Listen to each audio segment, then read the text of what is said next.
and welcome to Cavan TV's News and Views. We'd like to say thank you to Positive Age for the use of the studio here in Drummonley in Cavan, and we'd like to say thank you to Saro for the use of the broadband. Well, what a week we've had in Cavan. A football crazy week. Yes, after 27 long years, Cavan have got through to the semi-finals. And a lot of things are going on around Cavan. Celebrations on music and everything galore.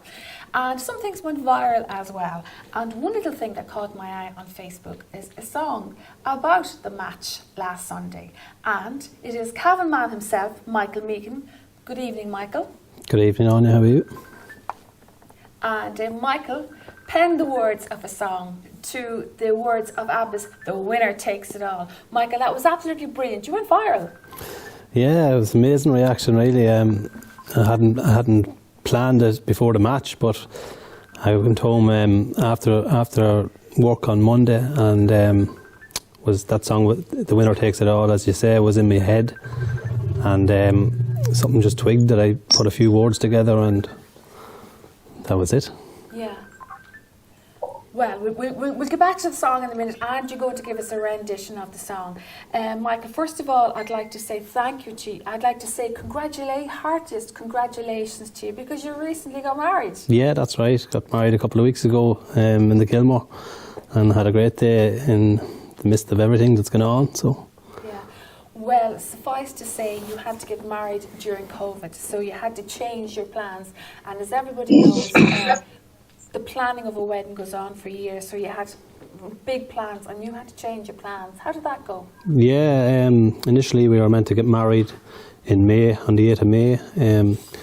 Then COVID, I suppose, cancelled everything, so it's a big decision to make, and we said we'd go for the end of October, hoping, but not knowing at the same time what was down the line. But it came round, October came round anyway, and myself and Deanne spoke about it, and the restrictions meant that the numbers at the weddings were down to, it was 100 and then 50 and then 25 and then 6 at one stage, so we were really considering cancel the whole thing again, but we were determined to go ahead with it, and thankfully it went back up to 25, so that meant we could have our family, and that was the main thing for us, to have the family there, so it went very well. So that was a big thing to do, to actually go back from, like, you had about 300 guests on your list? Yeah, I think. And you went back from that to 25, and that was yeah, that was difficult.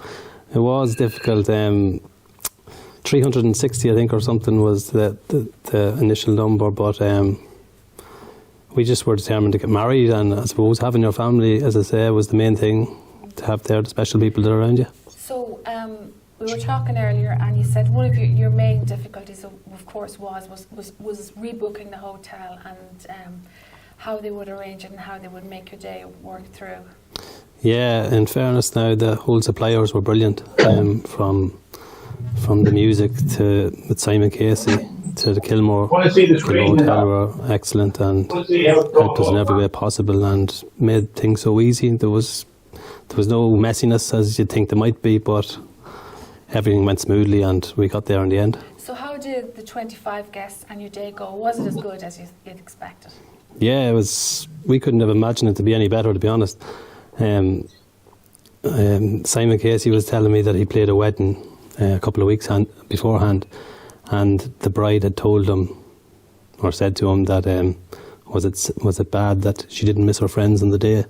So that just goes to show how good a day she was having. But the day itself went really well. The Kilmore had a room that was smaller than the normal room they'd have for the wedding, and they filled it out in a way that was just remarkable.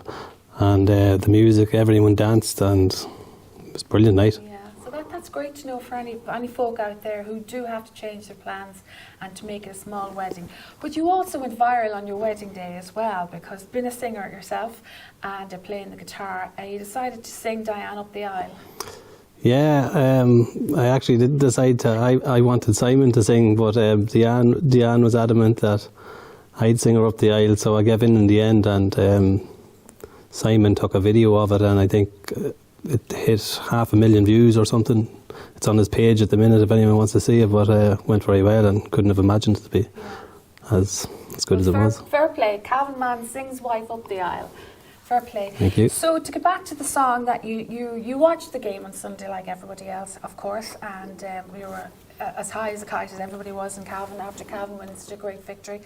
And you were at work on Monday, and Abba's tune came into your head, and you said, I think I could do something with that. Yeah, I'm a postman down in Belturbet, so I was humming along to Abba's The Winner Takes It all day, and then went home after work, and like I had a bit of time on my hands, so I took out the guitar, just messing around, and started playing The Winner Takes It All, and then something twigged in my head just after the Cavan's big win. I just said maybe put a few words together and see what happens. But Diane came home from work then, and she was like, put that up on Facebook. I was like, oh, I don't know. So I sent a few Snapchats just of it, and eventually put it up on Facebook, and so I think it's gone wild. It's been shared all over the place. It's gone well. Will you do it again? I will, Charlie. The winner takes it all. Up, Cavan. Thank you. A Sunday in Armagh, Donegal played Cavan. Mickey was the man to tell the boys we can, 'cause no one gave a chance to the Cavan team for victory, but the boys had other plans in a stadium without fans. Ulster champions again, first since '97. Go on, you boys in blue, you were never gonna lose. Ray Galligan and golds, he really was fantastic. His kickouts were a joy, always found a Breffni boy. And Faulkner in the backs, he really is some player. The Kingscourt man so strong,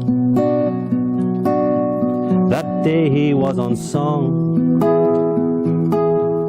And Thomas Galligan, from all the Cavan fans,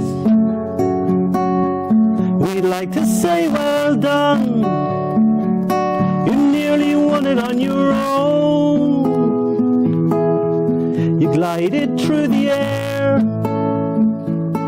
without a worry or a care,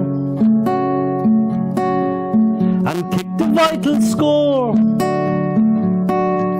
You couldn't have done more. In the forwards, Conor Madden came up trumps again, pouncing for the goal. Over Patton you did roll, and men like Martin Riley deserve this day to come for all your years in blue.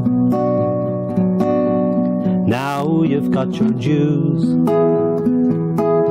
Ulster champions again, first since '97. Go on, you boys in blue, you were never gonna lose. The winner takes it all, the loser standing small beside the victory. It was Cavan's destiny. Ulster champions again. Way, well done, give him a hand. Oh, well done, Michael. Thank you. That is fantastic, and a brilliant voice as well. And you just hit the nail on the head there with the team, and that's absolutely brilliant. Thanks a million. I'd like to say once again, thank you for coming into the studio and sharing that with us this evening. Congratulations on your wedding again. And well done and going viral. And I no doubt we'll hear more from you. And maybe in a couple of weeks' time, you might have another song. You never know, hopefully if we beat the Dubs. Oh, Cavan. Thanks, Anya. Thanks once again, Cavan man himself, postman down in Belturbet, Michael Meehan. Thank you.